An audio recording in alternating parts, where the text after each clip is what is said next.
Welcome to this video where we're going to finish up with the actual skinning process, so the rigging process. And so let's go ahead and bring our mesh out. And the first thing that we're going to do, because right now, the way that it stands, and actually, you know what, I'm going to hide this because we now have our biped completely on its own layer, but that layer, since it's been checked, is also including everything else. So what I'm going to do is show you a simple way that we can select all of the circles and everything that we have created. So what I'm going to do real quick is I'm going to come up to our selection area, and there's a couple of things that we can do. Right here we have our selection, and as we see, it's selected on a rectangular selection, which means we drag and we select everything. But what we can also do is we can tell this box right here how to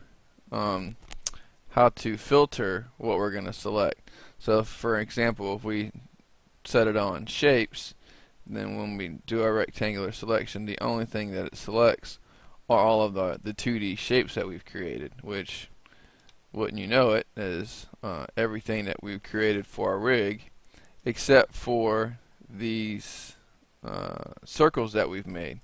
But that's okay. We can still use this to help us. So I'm going to go back to our layer manager, and I'm going to create a new layer.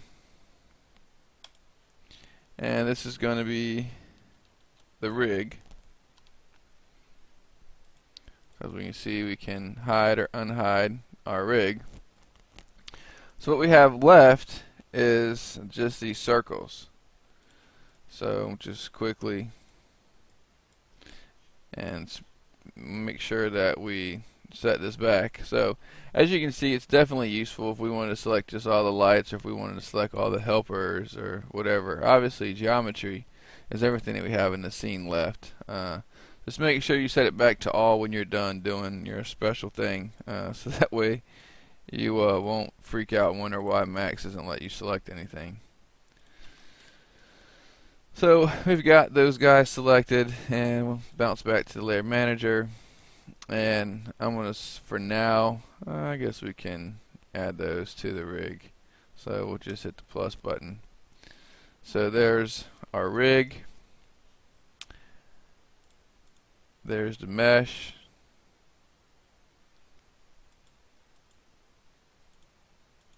The biped, the body. So there's all of our components for the rig. And I think maybe I'll actually add the spline.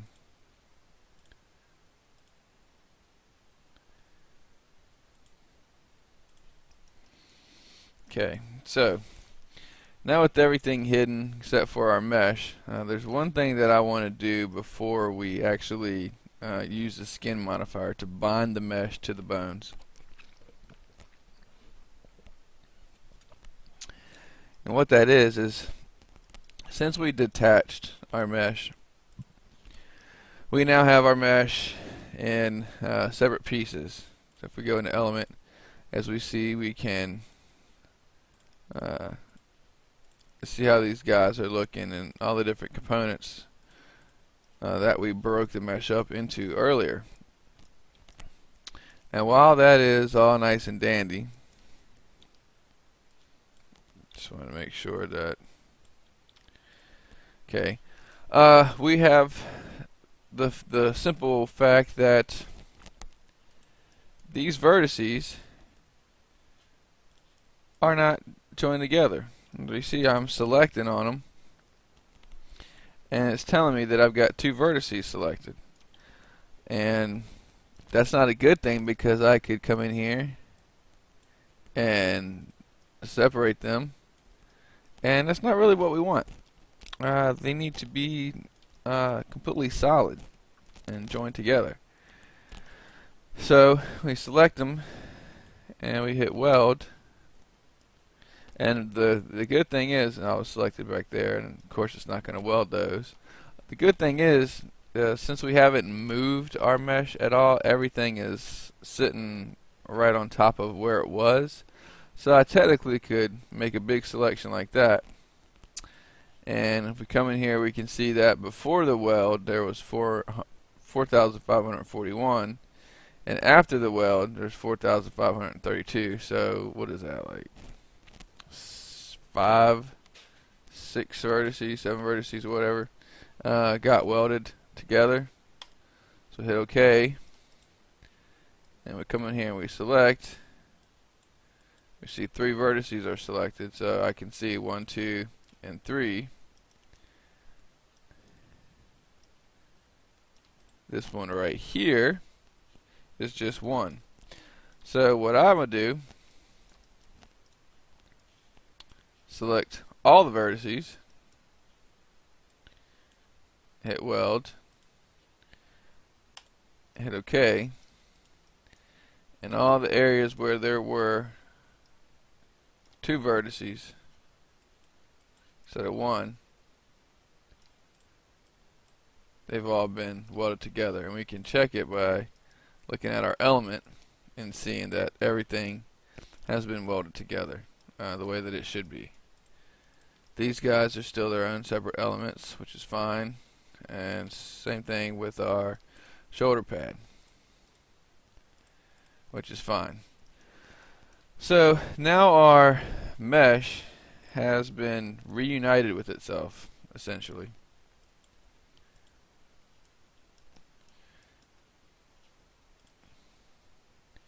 And even though we see discrepancies from the texturing, it's not because of the fact that they are different. As we can see, they are one. Okay, so now we are going to actually make this, start the process of skinning this character. So I'm going to go ahead and bring the rig out. Actually, we don't need the rig. We need the biped, because it's the biped that's going to drive the placement of all of our character. And I'm going to go ahead and assign that. I'll put it on its own for now. Eyes. And I'll set it back to the 0 default. I'll check that one, so any new objects we create will immediately get put into that group. Okay, so our character now is ready to roll. He is ready to have the skin put on him. So let's apply the skin modifier.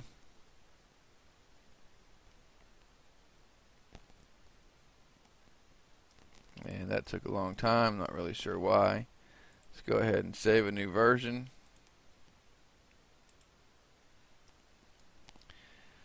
Okay, and the first thing that I want to do is I want to go into Editable Poly, and I'm going to go through each one of the sub-object elements and just click off to make sure nothing was selected. Like right there was a vertice selected, and right here we have some edges selected. No borders, no polygons, and obviously the element's not selected. So we can now turn off sub-object mode. And it's good to check that, for the simple fact that the way the modifier stack works, whatever selected is what the modifier above it is going to be affected by. So if I selected just the head and put the skin on there, just the head is going to have the skin modifier. So just by making sure that nothing's selected, then everything's going to be selected. Okay, I'm also going to really quickly affect pivot only, center to object, and that's our mesh. Just ensuring that the mesh is centered as far as the pivot point goes to itself. Okay, so now we can do the next step, which is under our skin modifier. We scroll down where we see bones and we click add. And what we're going to do here is, now because it says bones, it doesn't mean that it's just looking for bones. What I'm going to do is I'm going to say don't display shapes. We really don't need to display any of these. Bones, it doesn't really matter. So we have here our biped, and we see there's two circles that are aligned to it. And we scroll down, we see these are all of the bipeds. Okay. Well, the thing is we don't need to see well, what we have to add is we have to add just our biped objects. And I'm not sure why it is showing up with these guys. But hit Control A, hit select, and why did you do that? Try this again. This time I'm going to do everything below. It's going to run through the list.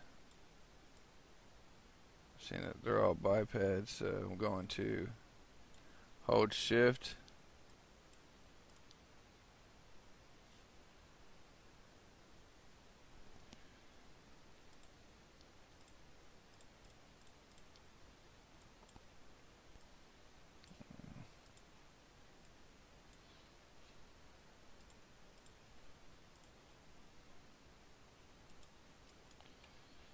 I don't understand why.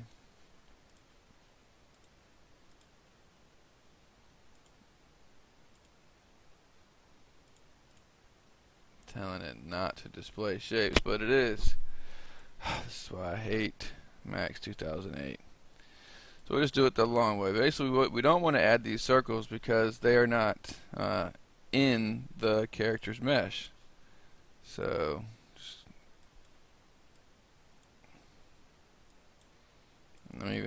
even telling me that it's a shape, and I'm telling it not to display shapes. But yet they're not going away. There we go. Turn off the children, and all we have left is geometry. There we go. Control A, select, and Y. Okay, so my guess, I'm going to delete that skin since that skin modifier was applied before we updated our pivot. So let's try it again. Skin, add. There we go. So now all of our bones, or our biped pieces, are in there, and I'm going to now hide my biped and bring my rig out.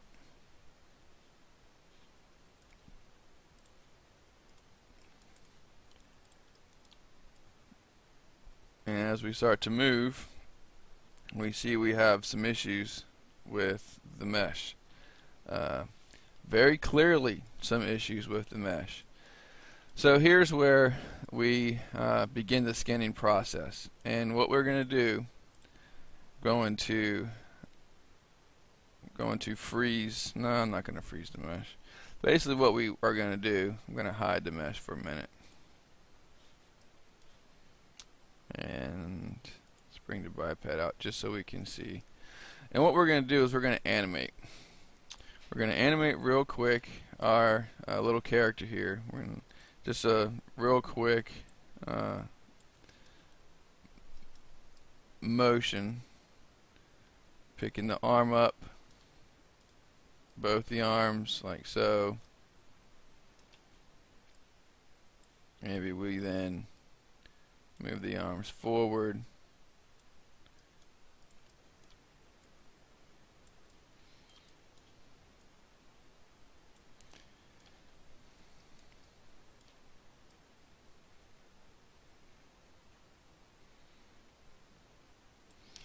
Maybe while this is going on, we rotate his head.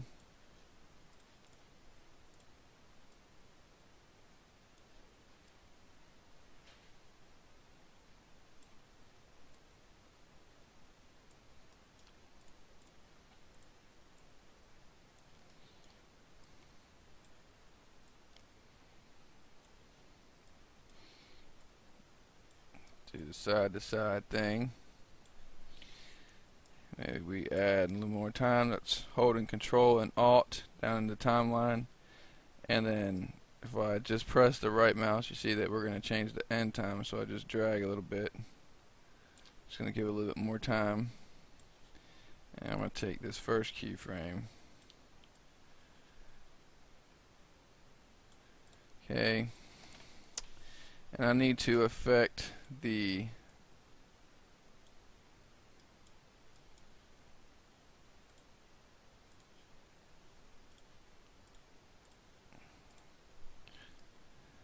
if we bring our helper out in our cross or the IK point, I need to affect its, and right here I turn the manipulators on, select and manipulate. And you see all these green things appearing. These are all the swivel angle controls for all of your IK chains. So I can tell there's an IK chain for the thumb, and this IK chain for the neck.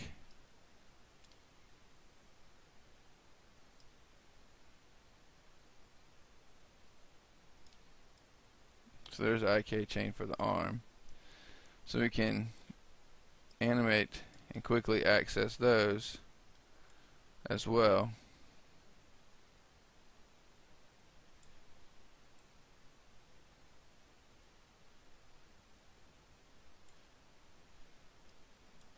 Which one was it? This one.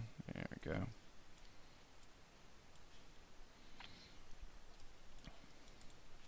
Let me turn that off. So basically, all I'm going to do here is I'm going to animate him just moving around, and let's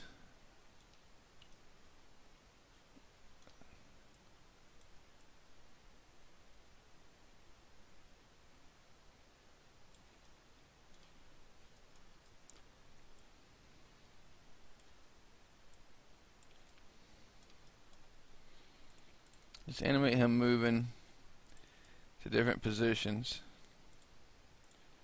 so we can test and see how everything's going to look.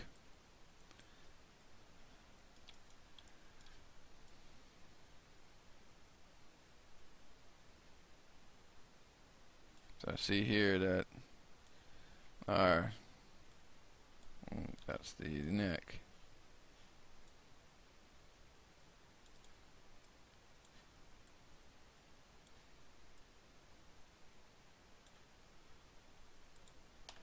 So we can also, if you don't like the select and manipulate, we can also access it directly from selecting on the helper and then go into the motion panel, scrolling down to our swivel angle here. We see it starts off at 360, goes to 450, 490, which is too much. And I'm going to delete this one.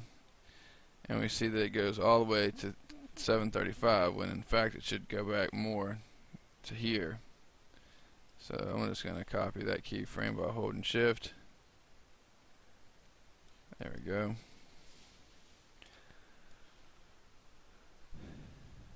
And we can, so all we are looking at here is we're just doing a really simple animation that's just going to give us an idea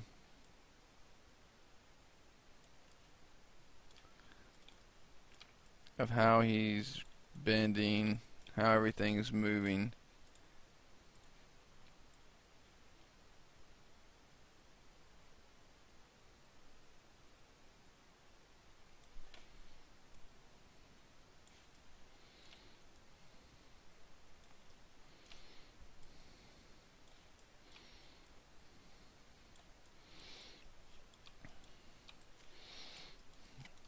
And I guess let's go ahead and let's make the fingers close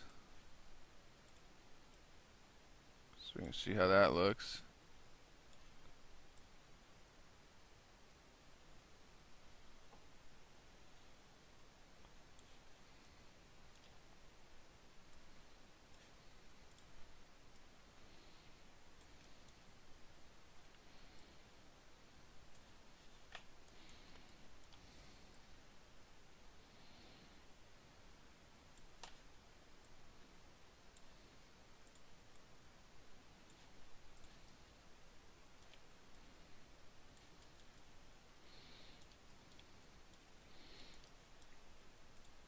And then obviously we can tweak each finger individually as well.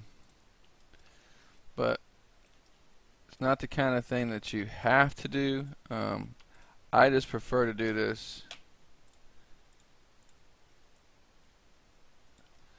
because I can just run through and do a really simple animation like this for my character, and then I can just play through this animation while I'm correcting the skin, all the vertice weights and everything. So it's important to me, and that's why I just wanted to show you. And not really cared about timing or anything with the animation. The biggest thing is that you just want to make sure that you hit all the extreme poses that you're going to hit. See, like a little jerk there in the arm, not concerned about. And I'm gonna add some more time. Let's just say, okay, there's the whole upper body.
See, this dude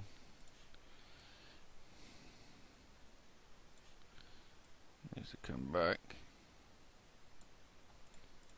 So now that's gonna change how the head is.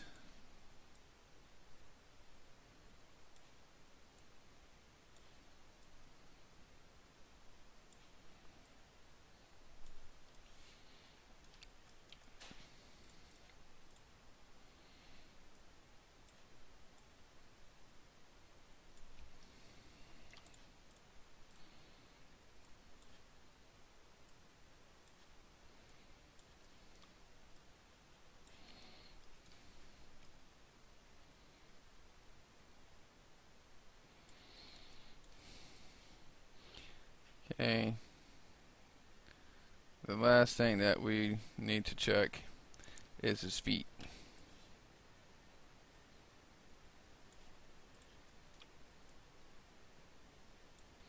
And just like the arms, the feet have our swivel angles too. And we can check.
just take this foot, move it back.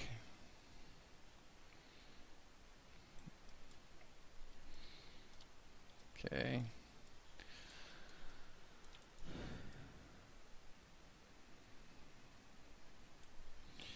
I'll add a little bit more time just so we can now run through the other leg.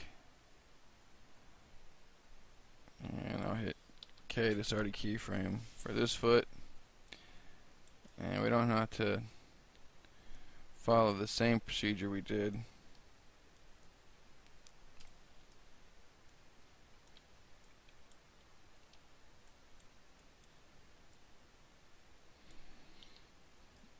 Or the same animation. Just trying to hit all the different poses I know I'm going to want to see.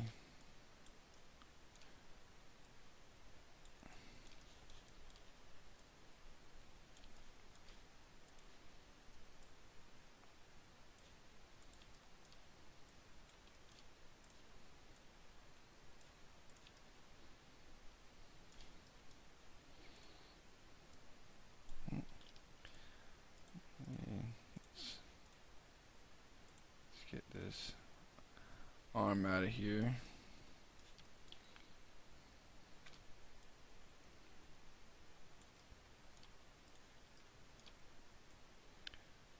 Okay, so this needs to be down.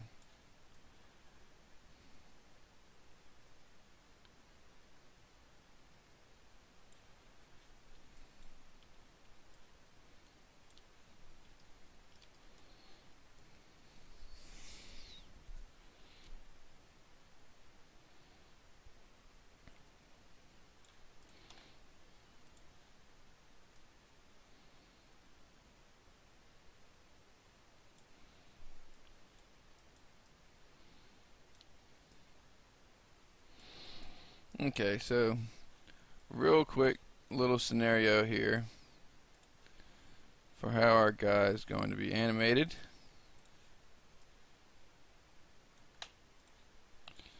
And I'm just going to go through and select a few of the keys. Let's try to get him back to a starting point. But that's pretty good right there. Okay, so we've now animated the character, and now we can actually start the scanning process since we have the bones themselves animated in different poses and positions. So it's going to make our process a whole lot easier when we start the next stage, which is the actual scanning. So we are ready to roll. In the next video we are going to move on with that. So I'll see you then.